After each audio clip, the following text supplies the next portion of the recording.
हमरो के लगही सुतालिए अम्मा,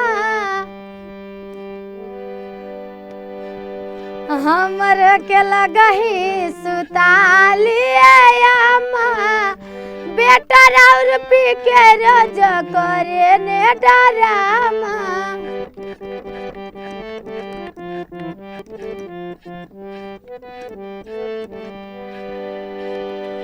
आधी आधी रातिया के भट्टी पे से आवेले, पीठ के केवाड़ी हमारा के जगावेले, मारे खातिर दौरस लेके बसवा के खामा, बेटा और पी के रोज करे ने डरामा।